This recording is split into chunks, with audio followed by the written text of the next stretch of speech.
तो दोस्तों आज के इस वीडियो में हम अब स्टार्ट करेंगे पूरी सीरीज जो होगी digital logic and computer design subject के ऊपर, जिसमें हम इसके सारे टॉपिक को कवर करेंगे यूनिट वाइज। जैसे कि जो भी मैंने अभी तक पढ़ा है मेरे पास है उसे हम यूनिट वाइज पूरा कवर करेंगे। और जैसे कि आप देख सकते हैं मेरी कंप्यूटर स्क्रीन पर, यहाँ पर मैं आपको नोट्स भी अवेलेबल करवाऊंगा। डिस्क्रिप्शन में आपको डायरेक्ट नोट्स का लिंक मिल जाएगा। आपको कोई भी नोट्स बनाने की जरूरत नहीं है। हाँ, अगर आप प्रैक्टिस के लिए चाहते हैं तो आप बना सकते हैं, पर आपको कंप्लीट नोट्स हमारे डिस्क्रिप्शन में लिंक आपको हर पीडीएफ का मिल जाएगा, जो भी हम अपने वीडियो में आपको दिखाएंगे। तो पहले मैं थोड़ा सा स्टार्ट करने से पहले यहाँ बता देता हूँ, जैसे कि हम digital logic and computer design यहाँ पर स्टार्ट कर रहे हैं। हमारी यूनिट 1 यहाँ पर है Boolean algebra and logic gates के बारे में। तो मैं बिना टाइम वेस्ट किए सीधा यहाँ पर बुलियन अलजेब्रा से हमारी यूनिट 1 को स्टार्ट करता हूँ। तो इससे पहले मैं सिर्फ एक इंट्रोडक्शन दे रहा था कि यहाँ पर आपको हमारे चैनल पर कंप्लीट सीरीज़ मिलेगी, एक एक टॉपिक वाइज आपको सब वीडियोज़ मिलेंगी और पीडीएफ भी आपको सब अवेलेबल हो जाएगी। तो चलिए बिना टाइम वेस्ट करते हुए हम सीधा यहाँ पर स्टार्ट करते हैं। तो यहाँ पर यूनिट 1 में हमारा सबसे पहले टॉपिक मिल जाता है, हम देख सकते हैं बुलियन अलजेब्रा। तो इसमें हम पढ़ेंगे बुलियन अलजेब्रा क्या होती है, कहाँ से बुलियन अलजेब्रा की स्टार्टिंग हुई। तो सबसे पहले हमें यहाँ पर देखने को मिल जाता है it defines with a set of element, set of operations and a number of unproved postulates. तो बुलियन अलजेब्रा में हमारे हम बता देते हैं तीन चीज़ें हमें यहाँ पर देखने को मिलती हैं। तो जैसे कि हम जानते हैं बुलियन अलजेब्रा में यहाँ पर देखने को मिलेगा हमें सेट ऑफ एलिमेंट्स। आप देख सकते हैं बुलियन अलजेब्रा में हमें यहाँ सेट ऑफ एलिमेंट्स मिलते हैं, सेट ऑफ ऑपरेशंस मिलते हैं and number of unproved postulates. इन तीनों ही चीज़ों के बारे में अब हम आगे इसमें पढ़ेंगे। तो हम बिना टाइम वेस्ट किए सीधा भी आगे बढ़ते हैं। यहाँ पर जो हम सेट ऑफ एलिमेंट्स है उसके बारे में भी हम पढ़ेंगे, ऑपरेशंस भी हम पढ़ेंगे बुलियन अलजेब्रा के, और नंबर ऑफ अनप्रूव पोस्टुलेट्स। इन तीनों ही चीज़ों को मिलाकर हमें यहाँ पर देखने बनता है बुलियन अलजेब्रा। हम तीनों ही चीज़ों को यहाँ पर डीपली स्टडी करेंगे। तो ये तो एक सिंपल सी डेफिनेशन है, it defines with a set of element, set of operations and a number of unproved postulates. उसके बाद हम बात करें तो ये क्या होते हैं, इस सेट ऑफ एलिमेंट क्या होता है। Set of element is any collection of objects having a common property. मतलब एक एलिमेंट का सेट क्या होता है, एक ऑब्जेक्ट्स का कलेक्शन होता है जिनकी सेम प्रॉपर्टी, जो कि हमने मैथ्स में भी पढ़ा है। तो वो सिंपली एक सेट होता है, सेट ऑफ एलिमेंट, जो कि यहाँ पर हम सेट ऑफ एलिमेंट्स यहाँ पर पढ़ रहे हैं। अभी हम आगे ऑपरेशंस और नंबर ऑफ अनप्रूव्ड और पोस्टुलेट्स को डीपली पढ़ेंगे। तो यहाँ पर हमें ये सेट के बारे में पढ़ लेना है। सेट ऑफ एलिमेंट वो होता है, कलेक्शन होता है किसी भी ऑब्जेक्ट का जिनकी प्रॉपर्टी सेम हो। अब हम बात करते हैं development of Boolean algebra. Boolean algebra की स्टार्टिंग कहाँ से हुई। तो बुलियन अलजेब्रा की starting an English mathematician name George Boole in 1854 developed an algebra known as Boolean algebra. तो जॉर्ज बुले नाम के एक साइंटिस्ट थे जिन्होंने 1854 में एक अलजेब्रा का डेवलपमेंट किया जिसका नाम था बुलियन अलजेब्रा। तो जैसे कि हम जानते हैं बुलियन अलजेब्रा 0 और 1 पर काम करता है, जो कि कंप्यूटर की बाइनरी लैंग्वेज है। This Boolean algebra provides a basic logic for operations on binary number 0 और 1। तो जैसे कि हम जानते हैं कंप्यूटर सिर्फ बाइनरी नंबर्स पर वर्क करता है 0 और 1, और बुलियन अलजेब्रा उसी अलजेब्रा का पार्ट है जो कि सिर्फ 0 और 1 पर ही वर्क करता है। Boolean algebra useful in designing logic circuit of processor. तो बुलियन अलजेब्रा का यूज़ कहाँ करते हैं हम, तो लॉजिक सर्किट डिज़ाइन करने के लिए प्रोसेसर्स के, जैसा कि हम कंप्यूटर यूज़ कर रहे हैं उसमें प्रोसेसर लगा हुआ है, तो उसके जो लॉजिक सर्किट हैं, जो प्रोसेसर है, वो बुलियन अलजेब्रा के बेस पर ही लॉजिक सर्किट डिज़ाइन करे जाते हैं। तो जैसे कि लॉजिक सर्किट भी हम आगे पढ़ेंगे कैसे कैसे बनते हैं। तो अगर इसके बाद हम बात करें, तो इसके बाद हमारा टॉपिक आता है बाइनरी वैल्यूड क्वांटिटीज, जिसे हम बाइनरी डिसीजन भी कहते हैं। तो दोस्तों मैं आपको ये पूरा इसलिए समझा रहा हूँ, एग्जाम में इसकी डायरेक्ट डेफिनेशंस आती हैं, तो डायरेक्ट आपको लिखने के लिए डायरेक्ट डेफिनेशंस आती हैं। तो अभी तो हमारा सिर्फ एक डेफिनेशन वाला पोर्शन चल रहा है, अभी हम इसे आगे पूरा डीपली समझेंगे, सॉल्व करेंगे, सब जो चीज़ें आएंगी। तो यहाँ पर हमारा टॉपिक आता है binary valued quantities. Binary valued quantities क्या होती हैं, उसे हम बाइनरी डिसीजन भी बोलते हैं। तो the decision which result into either yes और no is called a binary decision. तो बाइनरी डिसीजन क्या होता है, जिसमें हमारा या तो आंसर यस हो या फिर नो, उसे ही हम बाइनरी डिसीजन कहते हैं, और बाइनरी वैल्यूड क्वांटिटी भी कहते हैं। तो जैसे कि हम बता रहे हैं बुलियन अलजेब्रा में हम सिर्फ 0 और 1 बाइनरी नंबर्स को ही पढ़ते हैं। तो अगर वो यस है तो इसका मतलब वो कहीं ना कहीं 1 से बिलोंग करता है, और अगर नो है तो वो 0 से बिलोंग करता है। तो यहाँ पर सिर्फ हमें यस और नो में ही देखने को मिलेगा। उसके बाद अगर हम बात करें बाइनरी वैल्यूड वेरिएबल, अभी तो हमने जो पढ़ा बाइनरी वैल्यूड क्वांटिटीज थी, अब हम वेरिएबल की बात करें। The variable which can store the binary valued quantity are called logic variable और बाइनरी वैल्यूड वेरिएबल। तो एक ऐसा वेरिएबल जो बाइनरी डिसीजन यानी कि बाइनरी वैल्यूड क्वांटिटी को स्टोर करता है उसे ही हम बाइनरी वैल्यूड वेरिएबल कहते हैं। एक ऐसा वेरिएबल जिसमें हमारा यस और नो यानी कि 0 या 1 स्टोर होता है उसे ही हम बाइनरी वैल्यूड वेरिएबल कहते हैं। तो चलिए अब हम आ जाते हैं अपने नेक्स्ट पेज की तरफ। तो यहाँ पर हमें अब बात आएगी लॉजिकल ऑपरेटर्स की। तो यहाँ से हम लॉजिकल ऑपरेटर पढ़ेंगे। तो दोस्तों ये बहुत डीप टॉपिक है लॉजिकल ऑपरेटर, हमें बहुत अच्छे से आपको यहाँ से पढ़ लेना है, क्योंकि ये पूरी जब तक हम यहाँ पर कंप्यूटर लॉजिक पढ़ेंगे, जितना भी हम लॉजिक डिज़ाइन पढ़ेंगे, कंप्यूटर के फंडामेंटल्स के बारे में पढ़ेंगे, हमें हर जगह इन ऑपरेटर्स का यूज़ होगा। अगर मैं आपसे बताऊं कॉमनली, तो अगर आप सी लैंग्वेज भी पढ़ेंगे, पाइथन भी पढ़ेंगे, तो उन सब में हमें यही ऑपरेटर, 3 ऑपरेटर मेनली हमें देखने को मिल जाते हैं। ऑपरेटर इनके अलावा भी अभी हम आगे कुछ पढ़ेंगे, लेकिन जो मेनली बेसिक 3 ऑपरेटर हैं ये हमें हर जगह देखने को मिलेंगे जब हम कंप्यूटर की स्टडी करेंगे। तो इन तीनों की हम बात करें तो इसमें फर्स्ट आता है नॉट ऑपरेटर, सेकंड आता है और ऑपरेटर, और फिर थर्ड आता है एंड ऑपरेटर। तो हम नॉट ऑपरेटर से यहाँ पर स्टार्ट करते हैं। नॉट ऑपरेटर क्या होता है? This operator operates on a single variable. ये ऑपरेटर एक सिंगल वेरिएबल पर अप्लाइड होता है। जैसे कि हमने पीछे वेरिएबल पढ़े जो बाइनरी वैल्यूड क्वांटिटी को स्टोर करते हैं, वही बाइनरी वेरिएबल। तो ये नॉट ऑपरेटर एक सिंगल वेरिएबल पर अप्लाई होता है। अभी हम आगे पढ़ेंगे और एंड जो होते हैं वो दो हैं, दो से ज़्यादा वेरिएबल पर अप्लाइड होते हैं, पर नॉट जो ऑपरेटर है वो एक सिंगल वेरिएबल पर अप्लाई होता है। The operation perform bye not operator is called complementation. Not operator जो ऑपरेशन परफॉर्म करता है उसे हम कहते हैं complementation. The symbol for this operator is, तो कुछ इस तरीके का सिंबल होता है जो कि हमें, जैसे कि 0 के ऊपर ये सिंबल आप देख सकते हैं, 1 के ऊपर यहाँ पर हमें ऐसा सिंबल मिल जाता है, ये कॉम्प्लीमेंटेशन को रिप्रेजेंट करता है, जिसे हम बार कहते हैं। द कॉम्प्लीमेंटेशन ऑपरेशन कैसे हम डिफाइन करते हैं? अगर 0 के ऊपर बार है तो उसका कॉम्प्लीमेंट हो जाएगा 1, 1 के ऊपर बार है तो उसका कॉम्प्लीमेंट हो जाएगा 0। जैसे कि मैंने आपको बताया बुलियन अलजेब्रा में हम सिर्फ 2 ही डिजिट की स्टडी करते हैं, 0 और 1। अगर 0 पर कॉम्प्लीमेंट है तो उसका आंसर 1 है, अगर 1 पर कॉम्प्लीमेंट है तो उसका आंसर 0 है। आपस में इंटरचेंज हो जाते हैं। इसके बाद हम बात करते हैं ट्रूथ टेबल की। तो दोस्तों ट्रूथ टेबल क्या है, इसके ऊपर आगे हम डीपली स्टडी करेंगे, इसका भी एक पूरा टॉपिक आएगा लिखने के लिए। ट्रूथ टेबल की हम डेफिनेशन वगैरह सब पढ़ेंगे। अभी हम समझ लेते हैं ट्रूथ टेबल कैसे बनाएंगे। तो यहाँ पर जैसे कि मैंने आपको बताया एक ही वेरिएबल पर अप्लाई होगा। तो हम एक वेरिएबल लेते हैं x और उसका कॉम्प्लीमेंट भी हम ले लेते हैं x बार। मैंने कॉम्प्लीमेंट क्यों लिया? क्योंकि यहाँ पर कॉम्प्लीमेंटेशन ही है। ट्रूथ टेबल बेसिकली होती क्या है मैं आपको बताऊँ तो ट्रूथ टेबल एक प्रूफ होता है। जैसे कि हम यहाँ पर नॉट ऑपरेटर को प्रूफ कर रहे हैं, तो ट्रूथ टेबल सिर्फ उसे प्रूफ करने के लिए हम यूज़ करते हैं। आगे मैं आपको बताऊंगा ट्रूथ टेबल क्या है, इसी में पूरा टॉपिक आएगा। तो अभी हम सिर्फ ट्रूथ टेबल बनाने सीख लेते हैं जल्दी से। जैसे कि x का मैं वेरिएबल ले लेता हूँ, या तो x 0 होगा या 1 होगा। एक वेरिएबल के केस में सिर्फ 2 ही, अगर आपके पास एक वेरिएबल है तो सिर्फ 2 ही केस बनते हैं, या तो वो 0 होगा या 1 होगा। अगर वो 0 होगा तो उसका कॉम्प्लीमेंट 1 होगा, क्योंकि 0 का कॉम्प्लीमेंट 1 होगा, मैंने आपको बताया अभी, जैसे कि आप देख सकते हैं। और अगर 1 है वेरिएबल तो उसका कॉम्प्लीमेंट 0 होगा। तो सिंपली हम एक ऐसे ट्रूथ टेबल नॉट ऑपरेशन की ड्रॉ कर देंगे। तो जैसे कि मैं, ये नॉट ऑपरेटर की ट्रूथ टेबल है। नॉट ऑपरेटर में मैंने आपको शुरू में ही बताया था सिर्फ एक ही वेरिएबल पर अप्लाई होता है। तो हमने यहाँ पर एक ही वेरिएबल लिया है और उसका कॉम्प्लीमेंट, 0 का कॉम्प्लीमेंट 1 हो जाएगा, 1 का कॉम्प्लीमेंट 0। अगर हम आगे बात करें तो several other symbol are also used as complementation symbol such as, हम कुछ और भी सिंबल्स का यूज़ करते हैं कॉम्प्लीमेंट को दिखाने के लिए। जैसे कि यहाँ पर समझ लीजिए x है, तो x के ऊपर एक हल्का सा ये कॉमा सा हम यूज़ कर लेते हैं, और बार का तो हम यूज़ करते ही हैं, और कुछ इस तरीके का सिंबल भी हम यूज़ कर लेते हैं। मेनली हम बार का ही यूज़ करते हैं। तो ये तो था हमारा नॉट ऑपरेटर। उसके बाद हमारा आता है और ऑपरेटर। अगर हम और ऑपरेटर की बात करें, this is another important operator in Boolean algebra. ये भी एक अनदर हमारा इंपॉर्टेंट ऑपरेटर है। The operation perform by or operation is called logical addition. तो जो ये और ऑपरेटर होता है ये लॉजिकल एडिशन को परफॉर्म करता है। ध्यान रखिए ये एडिशन है, लेकिन मैथ वाला एडिशन हम इसे नहीं कह सकते, इसलिए हम इसे कहते हैं लॉजिकल एडिशन, जो लॉजिक के बेस पर वर्क करता है। द सिंबल फॉर और ऑपरेशन इज प्लस। इसके लिए साइन भी प्लस का यूज़ होता है, जो कि हम मैथ में एडिशन के लिए यूज़ करते हैं।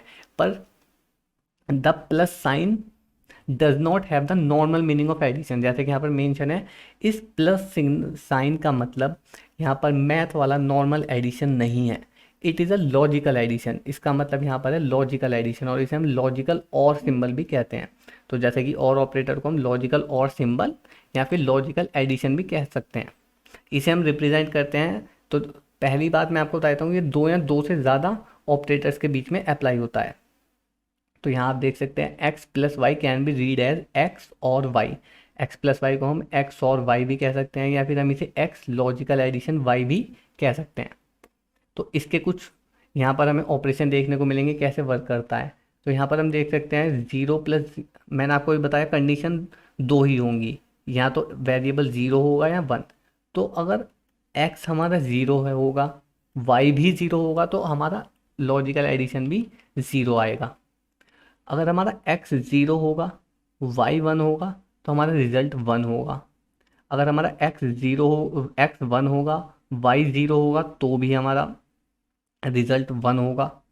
और अगर हमारा एक्स वन होगा, वाई वन होगा, तो भी हमारा रिजल्ट वन होगा। ध्यान रखना, अगर हम नॉर्मल मैथ की बात करें तो यहाँ पर हमारा एडिशन टू आता है, पर जैसे कि हम जानते हैं बाइनरी नंबर्स में टू एग्जिस्ट ही नहीं करता, सिर्फ ज़ीरो या वन की फॉर्म में हमें आंसर मिलता है। तो वन प्लस वन रिजल्ट भी वन ही होगा। यहाँ पर हमें डिजिटल में कहीं भी one plus one equal to two देखने को नहीं मिलेगा। अब हम इसकी बात करें, इसकी भी ट्रूथ टेबल, जैसे कि अभी मैंने आपको नॉट ऑपरेटर की बताई थी, अभी हम ट्रूथ टेबल के बारे में बाद में डिस्कस करेंगे। अभी सिर्फ यहाँ प्रूफ के लिए इस ट्रूथ टेबल को बना लेते हैं। तो जैसे कि यहाँ पर हम दो वेरिएबल को यूज़ करेंगे, क्योंकि एडिशन हो रहा है तो एक के बीच तो होगा नहीं, तो दो ही वेरिएबल हमारे यूज़ होंगे। दो से ज़्यादा भी हो सकते हैं, आगे हम पढ़ेंगे तीन वेरिएबल चार वेरिएबल भी, लेकिन अभी हम दो का यूज़ करेंगे। तो यहाँ पर केस दो वेरिएबल के उसमें, जब दो वेरिएबल हो तो केस बनते हैं फोर। इसका हम कैसे पता लगाएंगे, हम पता लगाते हैं टू की पावर एन से। टू की पावर एन का हम यूज़ करते हैं, जैसे कि मैं आपको दिखा देता हूँ। जब हमारे पास टू की पावर एन का हम यूज़ करेंगे, जैसे कि मैं आपको बता रहा था, जब हमारे पास वन वेरिएबल था तो टू की power one equal to two, तो हमारे दो केस बने। और अब हम बात करें जब हमारे पास दो वेरिएबल हैं तो टू की power two equal to four, तो हमारे पास फोर केस बनेंगे। तो इससे हम पता लगा सकते हैं जब हमारे पास थ्री वेरिएबल होंगे तो एट केस बनेंगे। तो यहाँ पर हमारे केस क्या क्या बनते हैं, यहाँ तो एक्स ज़ीरो होगा, वाई ज़ीरो होगा, एक्स ज़ीरो होगा, वाई वन होगा, एक्स वन होगा, वाई ज़ीरो होगा, या फिर एक्स वन होगा, वाई वन होगा। तो हमारे ये फोर केस बनेंगे, zero zero zero one one zero one one. अगर हम इसके एडिशन की बात करें तो अभी हमने जैसे ऊपर इन्हें सॉल्व करा, हम सेम यहाँ पर एक्स प्लस वाई को रिप्रेजेंट कर देंगे, जीरो प्लस जीरो जीरो। हालांकि वो एडिशन नहीं है, मैंने भी आपको बताया लॉजिकल एडिशन है। Zero logical addition one one होता है, one logical addition zero one होता है, वन लॉजिकल एडिशन वन वो भी वन होता है। इसी तरह सेम अब हम बात करेंगे एंड ऑपरेटर की। This is another important operator in Boolean algebra. This operation perform bye logical and operator is called logical multiplication. ऊपर हमने पढ़ा था लॉजिकल एडिशन, यहाँ पर हम पढ़ रहे हैं लॉजिकल मल्टीप्लिकेशन, जो कि एंड ऑपरेटर की मदद से परफॉर्म होता है। The symbol for and operation is dot. हम इसे डॉट से रिप्रेजेंट करते हैं, जैसे कि उसे हम बार से, हम और को बार से रिप्रेजेंट करते थे और एंड को डॉट से रिप्रेजेंट करते हैं। तो X dot Y can be read as X logical multiplication Y, और एक्स एंड वाई, जैसे कि उसे हम लॉजिकल एडिशन पढ़ते हैं नॉट उसमें और में, और एंड में हम लॉजिकल मल्टीप्लिकेशन पढ़ते हैं। इसके अगर हम रूल्स की बात करें तो ज़ीरो लॉजिकल मल्टीप्लिकेशन ज़ीरो, मतलब कि ज़ीरो एंड वाई होता है ज़ीरो। जब हम ज़ीरो की ज़ीरो से डॉट करेंगे तो यहाँ पर ज़ीरो हमें मिलेगा। ज़ीरो की लॉजिकल मल्टीप्लिकेशन वन से करेंगे तो भी हमें ज़ीरो मिलेगा। वन की लॉजिकल मल्टीप्लिकेशन ज़ीरो से करेंगे तो भी ज़ीरो मिलेगा। वन की लॉजिकल मल्टीप्लिकेशन वन से करेंगे तो वन मिलेगा। तो यहाँ पर सिंपल सा रूल ये है, जब दोनों ही वेरिएबल वन होंगे तब उनकी लॉजिकल मल्टीप्लिकेशन यानी कि एंड ऑपरेटर वन होगा, अदरवाइज ज़ीरो होगा। इसे हम आगे ठीक से स्टडी करेंगे, आपको पूरा ये समझ में आ जाएगा कि कब ज़ीरो होता है कब वन होता है। तो अभी हम ये समझ लेते हैं कि जब वन की वन से लॉजिकल मल्टीप्लिकेशन होगी तभी वह रिजल्ट वन होगा, अदरवाइज ज़ीरो होगा। या फिर अगर एक ऐसा समझ लीजिए, अगर एक भी ज़ीरो है तो हमारा रिजल्ट ज़ीरो होता है। अब हम आगे बढ़ते हैं, इसकी ट्रूथ टेबल की तरफ चलते हैं। जैसे कि मैंने आपको बताया था अभी ट्रूथ टेबल भी हम डीपली पढ़ेंगे, तो वो यहाँ पर आ गई है। अभी हम इसकी डायरेक्ट ट्रूथ टेबल बना लेते हैं। तो यहाँ पर हमारे पास दो वेरिएबल हैं जिनके बीच में आपस में लॉजिकल मल्टीप्लिकेशन हो रहा है, या तो वो एक्स होगा या वो वाई होगा। तो यहाँ पर भी हमें चार केस बनेंगे, जैसे कि मैंने आपको पहले बताए थे, zero zero zero one one zero one one. और सेम हमारे रिजल्ट आ जाएंगे, जैसे मैंने बताया अगर एक भी जीरो है तो रिजल्ट जीरो होगा, चाहे वो दोनों जीरो हो चाहे वो एक जीरो हो। और वन कब होगा? जब सारे वन हो, सिर्फ उस केस में हमारा रिजल्ट वन होगा, जब सारे ही हमें वन होंगे। तो अब बात करते हैं थोड़ी सी ट्रूथ टेबल के बारे में। ट्रूथ टेबल क्या होती है? तो यहाँ पर हम देख सकते हैं, to design a logic circuit, logic circuit को डिज़ाइन करने के लिए we first list all the independent inputs and then make a table whose rows are all possible combination of values of input variables, as input variable can have only one out of two value 0 to 1। तो यहाँ पर हमें ये साफ साफ बता रहे हैं कि एक ट्रूथ टेबल होती है जिसमें हम इनपुट्स के वेरिएबल का यूज़ करते हैं, जैसे कि दो इनपुट यहाँ पर हम देख सकते हैं एक्स एंड वाई, और जिसमें उनके ऑल पॉसिबल कॉम्बिनेशंस लिखे होते हैं। जैसे कि यहाँ आप देख सकते हैं यहाँ पे चार, दो वेरिएबल के चार पॉसिबल कॉम्बिनेशन हैं, जो कि मैंने आपको बताया 2n, और वो उन वेरिएबल के जो इनपुट होते हैं वो या तो ज़ीरो होगा या one, can have only one out of to values. तो देख सकते हैं आप, एक्स की एक बार में एक ही वैल्यू होगी, या तो वो ज़ीरो हो सकता है या फिर वो वन हो सकता है। वन है तो ज़ीरो नहीं होगा, ज़ीरो है तो वन नहीं होगा।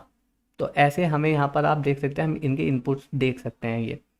अब हम आगे बढ़ते हैं। The number of distinct combination of n variable is 2n, जो कि मैंने आपको बताया। आप कैसे पता लगाएंगे कितने केस आपके यहाँ पर बनेंगे, तो उसका हमें पता चलेगा 2n से। If there are 3 independent variable, अगर हमारे पास 3 वेरिएबल हैं तो there will be 2 equal to 8 rows. अगर हमारे पास 3 वेरिएबल हैं तो यहाँ पर हमारे 8 केस बनते, 8 रोज आती in the table for each input combination, then appropriate output values are entered in the table, such a table is called truth table। तो आउटपुट हमें यहाँ पर निकालना पड़ेगा। हम किसके लिए निकाल रहे हैं? हम एंड के लिए निकाल रहे हैं, हम और के लिए निकाल रहे हैं, हम नॉट के लिए निकाल रहे हैं।